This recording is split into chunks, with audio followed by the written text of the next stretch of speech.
So as we know, we've been using calling on the koans to help us in our practice and our quest, our deep inquiry about freedom. So I have a koan that I've said this before, but I'll keep saying it. It's to me, it's so amazing how the koans, the phrases, the stories go in, and you don't even know they're going in. And then all of a sudden, you have no idea why they just pop up, and suddenly it begins to color and inform everything.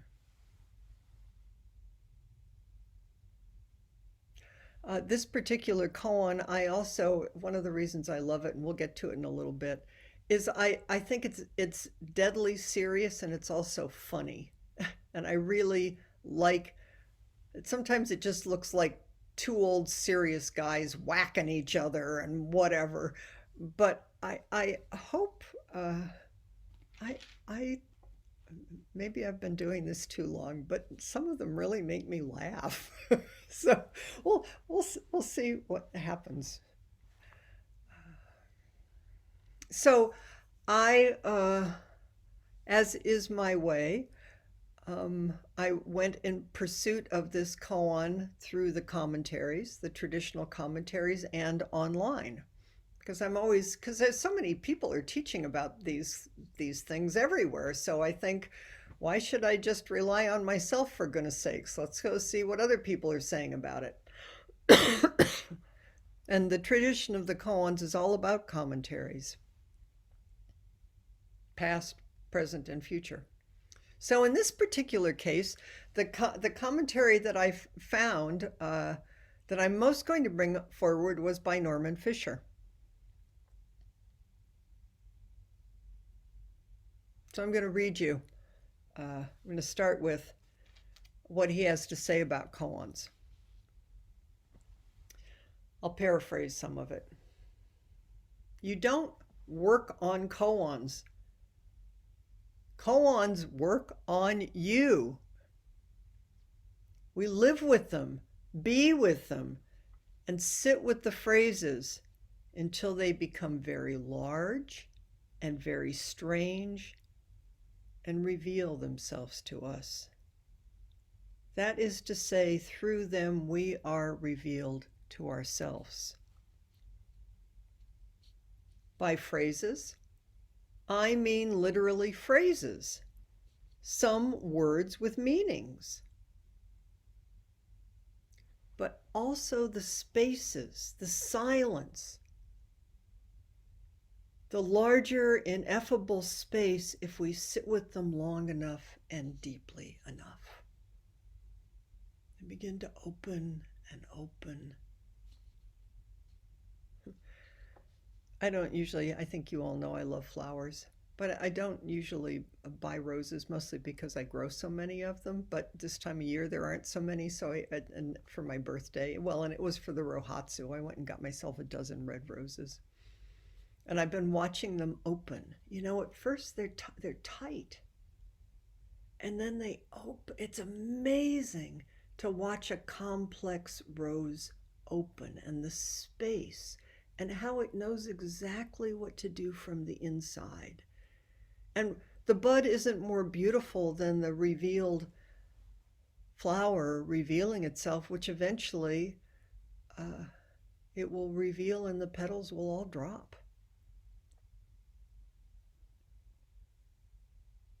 It's important to study flowers. I love flowers. So, the space, it opens and opens. Norman Fischer says in Zazen, we can breathe with the phrases, inquire of them, take them beyond conventional styles of understanding. We allow thought to arise, and instead of interpreting or explaining the phrases, we allow ourselves to feel the phrases deeply in the body. Breathe with them below the level of our conceptual mind. Zen mindfulness, which is not mindfulness of something. I like this a lot. It's mindfulness of silence, spaciousness, or emptiness. That's really different than the kind of mindfulness that's mostly, I'm going to be a little facetious, is being packaged for the consumer market. But you can enter it through anything. The space and the silence is always there, but I really like Zen mindfulness. Is pay attention, listen for the silence. It's right here.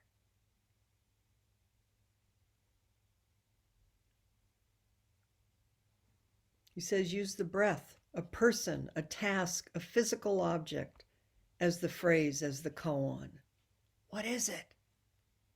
Life becomes the phrase, not in the abstract, but as it appears uniquely wherever and whenever you are.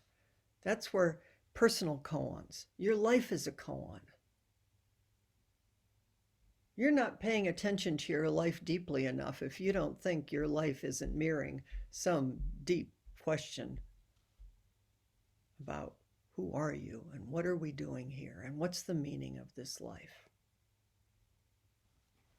Pay close attention to it. Avoid, avoid pegging it down to an explanation or an evaluation. Of course, we want to figure it out. We want an answer. We want to make it simple. Just sit deeply. It's uncomfortable often. Let it open and open, and you wait with intense inquiry to see what it will reveal to you. The idea, the hope, is that everything will illuminate you. Everything will open you up, and everything will surprise you. Everything. Deep sense of wonder. Even that which is deeply uncomfortable and which we might call suffering. It doesn't matter how it turns out. The main thing is to keep up a continuity of practice. Just here, present, awake, aware. Zen mindfulness of silence, spaciousness. Alive. It's alive. Okay, so going on, there are stories about Daowu, a Chinese Zen teacher, who figures in 3 of the most important koans in all of Zen. Daowu was the Dharma brother of Yinyan, who was the teacher of Tungshan, who is one of the founding teachers of our lineage. I like that they're Dharma brothers. We're Dharma brothers and sisters. You tend to think, oh, there's somebody on the top, there's somebody who's in charge, who knows something. And then there's this poor schlep who's us, who doesn't know anything, and somebody's enlightening us. But this kind of Dharma brother, Dharma sister is another kind of relationship. It's we're helping each other. We're playing with each other. So here's the first koan I'm going to bring forward, just because it's always been one of my favorites, and I wanted this time to bring forward ones that I hadn't spent, that weren't with me all the time. I wanted to bring forward some more. Anyway, I'm glad I have the opportunity. I'm just going to mention this one because you can go look for it if you don't know it already.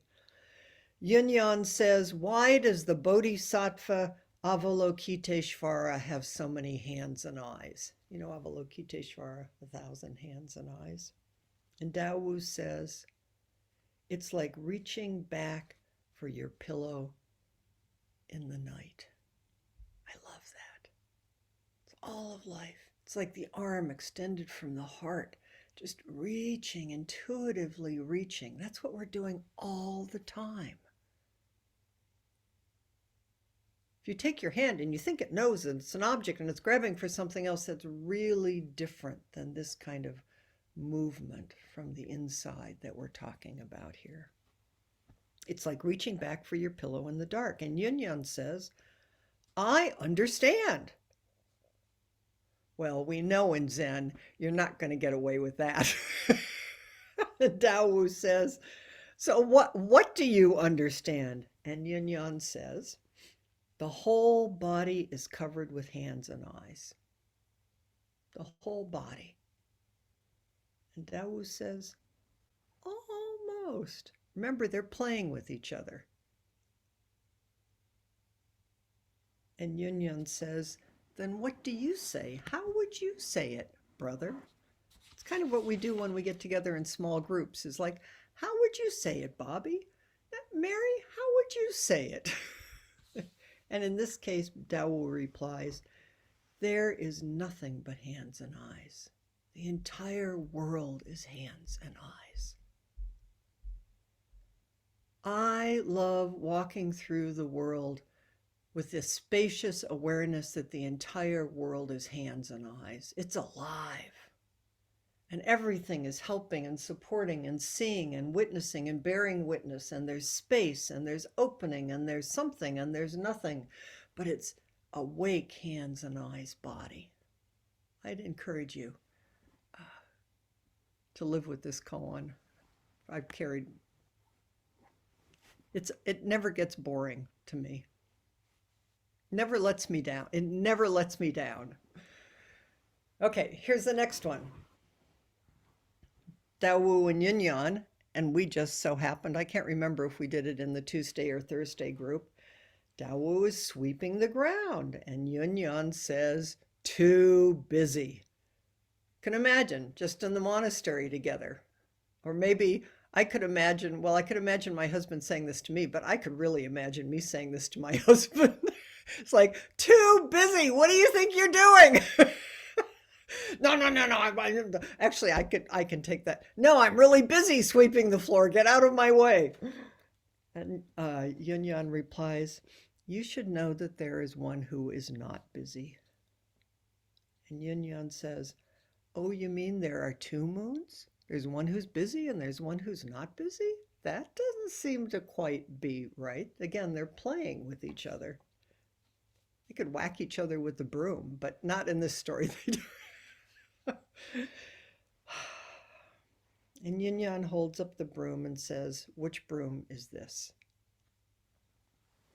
It's just the broom. Take care of the broom. Take care of the broom and you're taking care of everything. Take care of the floor. Take care of your state of mind and your heart. Breathe. Be present. The entire body is hands and eyes. Stop doing what you're doing in your head thinking you're going someplace, or at least notice it if you're doing it, because it's called suffering. And besides, we all know the minute we sweep the floor, in that state of mind, it's going to get dirty again, and then we're going to get angry at whoever made the floor dirty, or all the million things that we do. That's just study it with kindness and compassion. Just sweep the floor, wash your bowl. Take care of the whole world as hands and eyes. Okay, so here's, Norman brings this one forward because he says it's one of his most favorites. So I'll bring it forward and then we'll come around in the end to the one that's currently one of my most favorite. It involves Tao Wu. Jishan asked Tao Wu, where are you coming from? It's kind of a Zen question. Where do you think you're coming from? Where do you think you're going? Who are you anyway? These koans are always, the questions are always trick questions. You can be pretty sure of that you could answer and say, I just came from the next town, and that would be completely right. And you could say, I came from the place of my original face before my parents were born. I came from everything. I came from nothing. I came from the entire world is hands and eyes. So, where are you coming from? And Tao Wu said, I come from tending the sick. Now, Tao Wu, one of his practices was visiting sick people, which is a very beautiful practice. I know in our Sangha we have chaplains and nurses and hospice people and people tending for loved ones. And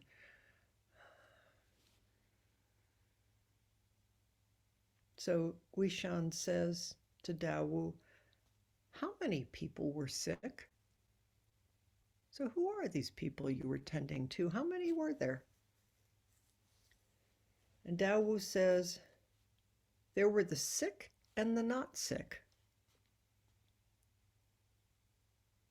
And Guishan says, isn't the one not sick you? Tao Wu responds, being sick and not being sick have nothing to do with the true person. Speak quickly, speak quickly. Guishan said, even if I could say something, it wouldn't relate. And then later a commentary says, say something anyway. Okay, so I'll take this apart a little bit, just in case you weren't immediately enlightened by the koan. I'm sorry. I do think these things are funny. I used to get mad at them and get frustrated, and yeah. Now one of my first impulses is to laugh because they're so impossible and they're so true. Okay. Tao Wu was visiting the sick. But what else are we ever doing? First noble truth of Buddhism is there is suffering. To be alive is to have a terminal illness, sickness, aging, death. We're all in the same boat. If you start picking and choosing who's sick and who's not sick, well, I think we can all imagine all the judgments and divisions and that go on and on. Greed, hate, and delusion. That's the human condition. But then Tao Wu says there are the sick and the not sick. So we're turning this koan a bit. Who are the sick? Those who don't know that they're sick. That's really, Dogen says, an enlightened person is a person who knows they're deluded. Please, just know. Here we are. What an amazing, wonderful, awful, perfect predicament of being born and in a human body. And nobody's gonna get out of this alive. Nobody. Just keep coming back. It's where compassion comes from. It's where wisdom comes from. Notice when you put it over there and come back into this body, heart, mind. So who are the ones who are not sick? Just being awake and knowing that we're all sick together. And that practice, bodhisattva practice, is caring for this sickness and waking up in it. And to know that a true person goes beyond sick and not sick. Nobody's doing anything or fixing anything. We're all just helping each other. A true person, true life, entire body of hands and eyes just is. Living and dying and sickness and health. You don't have to speak about any of it or make one thing special or one thing a problem. And still, in the koan, Tao Wu says to Guishan, speak, answer my question. Who's sick and who's not sick? Don't go, no spiritual bypasses here. Come on. And Guishan says really deeply and honestly, anything I say isn't going to really possibly include the truth of it all. Just bow to the mystery.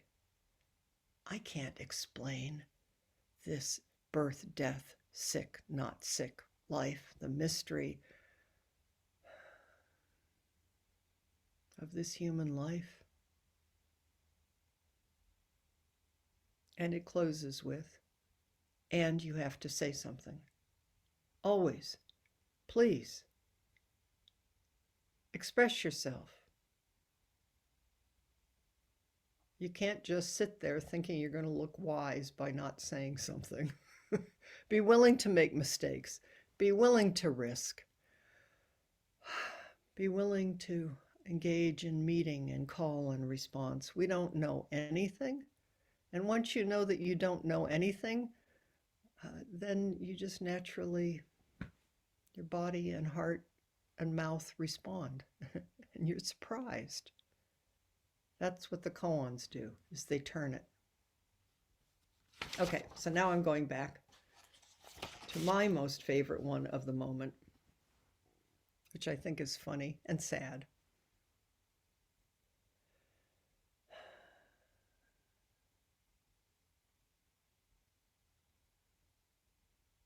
Yin Yan knocks on a coffin at a funeral. The two of them are at a funeral, and there's a coffin. Now, I want you to imagine that if you were at a funeral and somebody went up and knocked on the coffin and said, alive or dead. Can you imagine knock on the coffin, alive or dead? You would just, you'd think they were crazy. You'd think, who in the, what in the, that moment somehow in that knocking. Here's a good knocking. It just totally delights me. And that it's on a coffin, not just walking around being respectful and somber. It's like he's playing with it. And Tao Wu says, because Tao Wu's there, and Yin Yan just knocked on the coffin, and Tao Wu says, I won't say, I won't say. I can't say what is life and what is death. It's so far beyond anything we can say, or know, or understand. I have such a deep memory, maybe some of you, I'm sure you all do, as a young child being taken to my first funeral. Although mostly my mother told me you should always remember people as they were alive, which, I mean, I understand what she was doing, but I was the kind of kid that it was just like that was not going to cut it. I knew something was going on and they weren't letting me in on it. And I remembered the coffin. Some part of me probably wanted to knock on it and say alive or dead, because everybody was acting so somber, but nobody was engaging with the coffin. Nobody was engaging with what was actually happening in the room. I remember I have this feeling as a little kid of just, I wanted somebody to meet my eyes. I wanted somebody to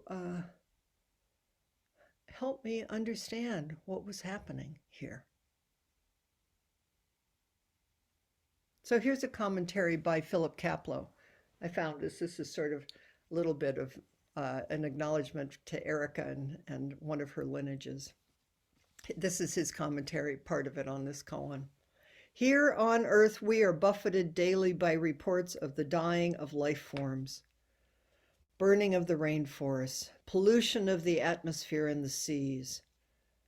He wrote this some time ago, and here we are. Of horrific ethnic cleansings, and the threat of massive political and economic destabilization brought on in part by the amazingly rapid evolution of new computer-based technologies. Oh, new computer-based technologies.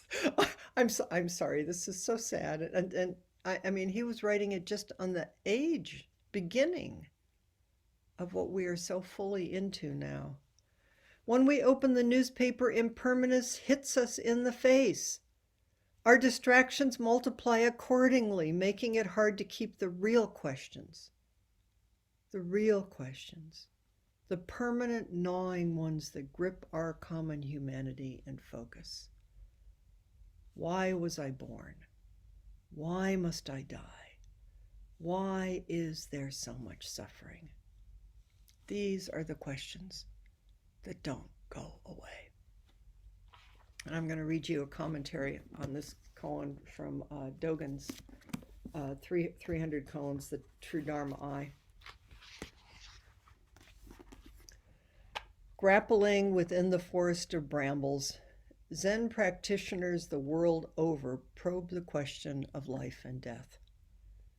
Before it is realized, it's like a 10-mile high wall or a bottomless gorge. After it is seen, it is realized that from the beginning, the obstructions have always been nothing but the self. Lost in the double barrier of life and death, the monastic, in the koan, has to know. The human being wants to know. But because of intimacy, the teacher won't say. From the time of the Buddha down to the present, this is how it has been. However, if you think this old koan is about the corpse being alive or dead, then you too have missed the old master's teachings. There is no place to put this gigantic body. When the universe collapses, it is indestructible. Here's the capping verse. In arriving, not an atom. In arriving, not an atom is added. This life is called the unborn. In departing, not a particle is lost. Thus death is called the unextinguished. Thus death is called the unextinguished. There is no place to put this gigantic body. When the universe collapses, it is indestructible.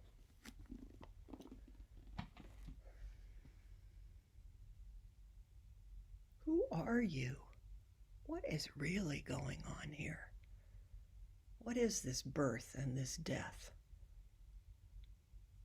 Suzuki Roshi says, die at the end of the exhale.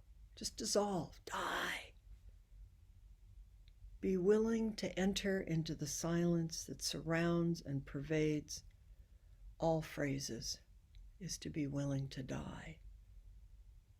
To die to knowledge, control, desire, moment after moment. To know and to embrace death is what it takes to actually live, alive or dead. If I could die at the end of the exhale,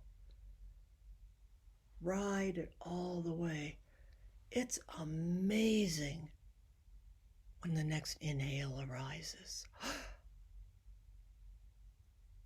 And the whole world, fresh and new, indestructible.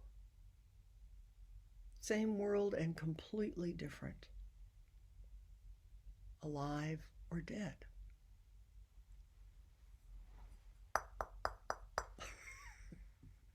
The whole world is alive or dead. I mean, it's asking us to ask that question all the time. What's really going on here? What's true? And to continue forever our question of the practice period is it's the koan of freedom.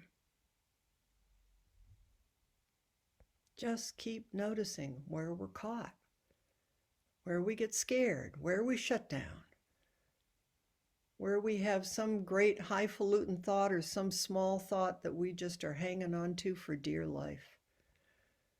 And then just ride the exhale all the way to the end. Okay, so I had this thought to send us off into small groups, but here's what I thought might be interesting. And then, of course, you could do whatever you want. Is let's just take a minute and put your hands on your heart and sit with the question. Just say to yourself, alive or dead?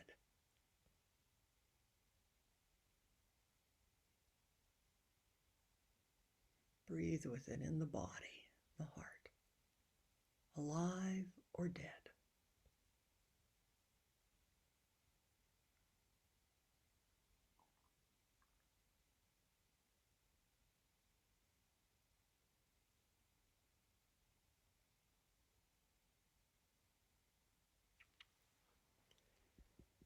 And now I'm going to put you into small groups.